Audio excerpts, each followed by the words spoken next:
आज मैं बात कर रहा हूँ आपको पाल वंश का। पाल वंश के बारे में आज मैं बात कर रहा हूँ। तो सबसे पहले बात है कि पाल वंश की किसने किया था। तो पाल वंश की स्थापना किया था गोपाल ने। पाल वंश की स्थापना किसने किया था? गोपाल ने। कब किया था? तो 750 ईस्वी में। कितना मैं इजी वे में मैं बता रहा हूँ, जो कि मैं मध्यकालीन बिहार के बारे में आज मैं बता रहा हूँ, जिससे क्वेश्चन आता ही है और सामने 72वीं बीपीएससी है। तो पाल वंश की स्थापना किसने किया था? तो गोपाल ने किया था और 750 ईस्वी में की थी। गोपाल ने औदंतपुरी विश्वविद्यालय का स्थापना किया था बिहार शरीफ में। कहाँ किया था? तो बिहार शरीफ में किया था। कौन सा विश्वविद्यालय का किया था? तो औदंतपुरी विश्वविद्यालय का किया था। इस वंश का सबसे प्रमुख शासक कौन था? तो इस वंश का प्रमुख शासक था धर्मपाल।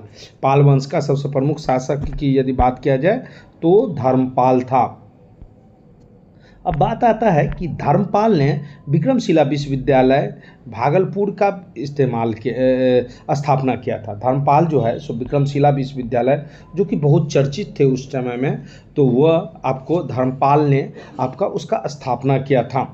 सोमपुर महाविहार बांग्लादेश का निर्माण धर्मपाल ने ही किया था। सोमपुर महाविहार जो कि आपको कहा जाना चाहिए तो अभी बांग्लादेश में है, तो उसका भी जो है सो आपको निर्माण धर्मपाल ने ही किया था।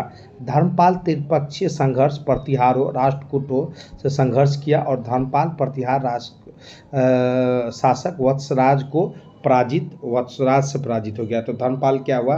तो आपको वत्सराज से पराजित हो गया। बाद में धर्मपाल ने राष्ट्रकूट ध्रुव को प्रतिहार शासक वत्सराज को पराजित किया।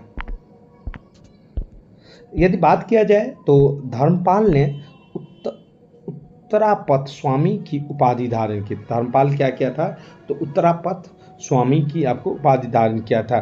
धर्मपाल के बाद उसका पुत्र देवपाल 810 में शासक बना। धर्मपाल के बाद क्या हुआ? तो उसका पुत्र देवपाल जो है सो 810 में शासक बना। देवपाल क्या किया? तो अपनी राजधानी मुंगेर बना लिया।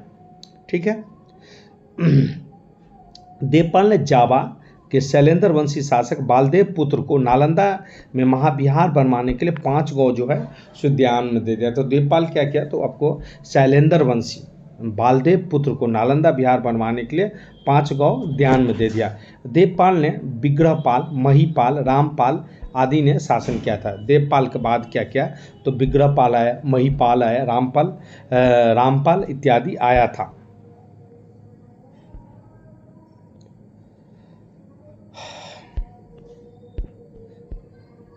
अब बात हम कर रहे हैं आपको हर्यक वंश का। हर्यक वंश जो कि आपको 544 और 412 ईस्वी पूर्व और यदि बिम्बसार की बात किया जाए तो 544 और 492 ईस्वी पूर्व में था। यदि हम हर्यक वंश की बात करते हैं तो इस वंश की स्थापना बिम्बसार ने किया था। हर्यक वंश की स्थापना किसने किया था? तो आपको बिम्बसार किया था। कब किया था? तो 544 ईस्वी पूर्व में किया था। बिम्बसार जो है सो बिम्बसार मगध का वास्तविक संस्थापक माना जाता है। बिम्बसार को आपको मगध का वास्तविक संस्थापक जो है माना जाता है। बिम्बसार की विवाह नीति साम्राज्य का आपको प्रश्रय दिया जाता है। उसने उसकी पहली पत्नी कौशल की राजकुमारी थी। इस विवाह में उसे दहेज में काशी क्षेत्र प्राप्त हुआ। तो बिम्बसार क्या था? तो वह जो है सो मतलब कि कहा जाना चाहिए वो अपनी प्रांत को पाने के लिए, मतलब साम्राज्य बढ़ाने के लिए वो विवाह की जो है विवाह नीति अपनाया था। ये पहली पत्नी में काशी क्षेत्र मिला, दूसरी पत्नी चेलना मिला जो कि राजा चेतक की पुत्री थी, तीसरा पत्नी क्षेमा मिला जो कि पंजाब भद्र की राजकुमारी थी। ठीक है। और बिम्बसार को अवंती शासक चंद्रप्रद्योत के साथ मैत्री संबंध बनाया। बिम्बसार अवंती के शासक चंद्रप्रद्योत के साथ मैत्री संबंध बनाया था और चंद्रप्रद्योत के उपहार के लिए अपनी राज्य वायद। अब हम बात करते हैं अजातशत्रु के बारे में। तो अजातशत्रु बिम्बसार के बाद हर्यक वंश का शासक बना था। अजातशत्रु क्या था? तो बिम्बसार के बाद आपको हर्यक वंश के शासक बना था और उसके वास्तविक नाम कुनिक था। अजातशत्रु का वास्तविक नाम क्या था? कुनिक था। बिम्बसार एवं कौशल देवी की मृत्यु के बाद कौशल राजा के प्रसेनजीत काशी वापस ले लिया और जिसके कारण प्रसेनजीत का संघर्ष अजातशत्रु से हुआ और अजातशत्रु प्रसेनजीत को क्या किया? पराजित करके काशी का आपको अधिकार कर दिया। तो बिम्बसार जो है सो आपको अजातशत्रु आपको काशी पर जो है सो अधिकार कर लिया। बाद में अजातशत्रु का विवाह प्रसेनजीत पुत्री वजीरा से हो गया। अजातशत्रु वज्जी एवं मल्लों को भी पराजित किया था। अजातशत्रु क्या कहता है, तो आपको वज्जी एवं मल्लो संघों को भी पराजित किया था। और अजातशत्रु जैन धर्म को मानते थे, बाद में वह बौद्ध धर्म अपना लिया। पहले अजातशत्रु जैन धर्म को मानते थे, बाद में बौद्ध धर्म अपना लिया। अजातशत्रु 483 ईस्वी पूर्व राजगिरी में सप्तर्णी गुफा और प्रथम बौद्ध संगति का आयोजन किया था। यदि अजातशत्रु की बात किया जाए तो अजातशत्रु 483 ईस्वी पूर्व में राजगिरी में सप्तर्णी गुफा और प्रथम बौद्ध संगति का आपको आयोजन करवाया था। अब बात आता है आपको उद्यन का। तो सिंघली अनुश्रुति के अनुसार 460 ईस्वी पूर्व में उदयन ने अपने पिता अजातशत्रु को आपको हत्या कर दिया। बिंबिसार का हत्या कौन किया था, तो अजातशत्रु किया था।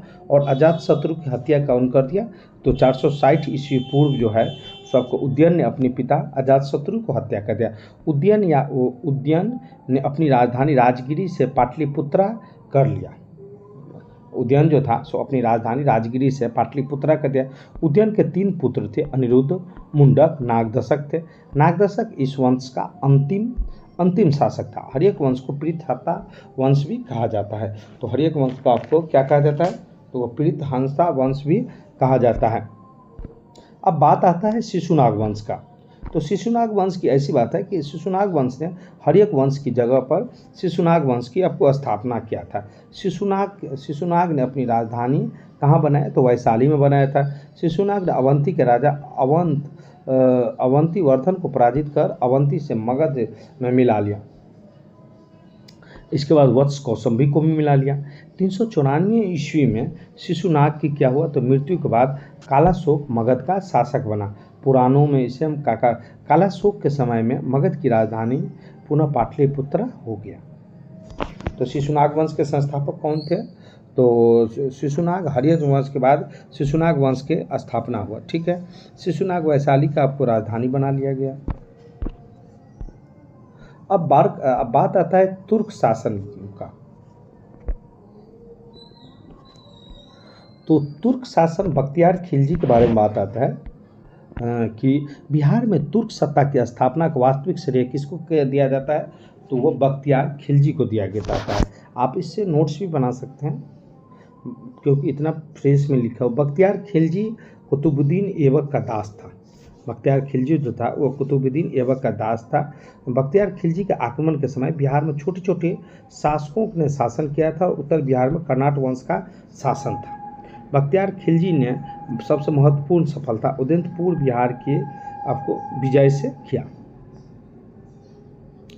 और बख्तियार खिलजी ने उदयपुर के साथ नालंदा विश्वविद्यालय को भी नष्ट कर दिया। तो नालंदा विश्वविद्यालय को नष्ट कौन किया था, तो वो आपको बख्तियार खिलजी जो है सो किया था और उसके विश्वविद्यालय में आग लगवा दिया था। तो यहाँ ये निकल कर आता है कि तुर्क सत्ता की स्थापना किसने किया था, तो बख्तियार खिलजी को माना जाता है। और बख्तियार खिलजी उदयपुर में विजय प्राप्त कर बिहार शरीफ में विजय प्राप्त किया था। और विक्रमशिला विश्वविद्यालय और नालंदा में विक्रमशिला विश्वविद्यालय को नष्ट जो है सो बख्तियार खिलजी ने ही किया था। बख्तियार खिलजी का हत्या किसने किया था, तो अलीमर्दन किया था। और उसके शव को कहाँ दफनाया गया, तो आपको बिहार शरीफ में दफनाया गया था। अब बात आता है आपको कर्नाट वंश का। पाल वंश के पतन के बाद क्या हुआ था, तिरहुत मिथिला के क्षेत्र में कर्नाट वंश का उदय हुआ था। पाल वंश के पश्चात कर्नाट वंश के संस्थापक कौन था, तो कर्नाट वंश के संस्थापक था आपको न्यायदेव। और उसका उदय कब हुआ था, तो वह कर्नाट वंश के उदय हुआ था आपको पाल वंश के पतन के बाद। और उसके संस्थापक कौन थे, तो ज्ञानदेव थे। कर्नाट वंश अपनी राजधानी कहाँ बनाई थी, तो सिमरावगढ़ बनाई थी, जो कि वर्तमान में नेपाल में है। वर्तमान में आपको नेपाल में कर्नाट वंश जो है सो आपको राजधानी कहाँ बनाई थी, तो सिमरावगढ़ बनाई थी। बख्तियार खिलजी ने बिहार अभियान में कर्नाट नरसिंह देव को उस नजराना भेंट में सहयोग किया था। ठीक है, कर्नाट वंश पर तुर्क सेनापति तुर्गिल तुगन अभियान चर्चा तिब्बत धर्मस्वामी ने किया है। बस मिलते हैं अब आगे के वीडियो में।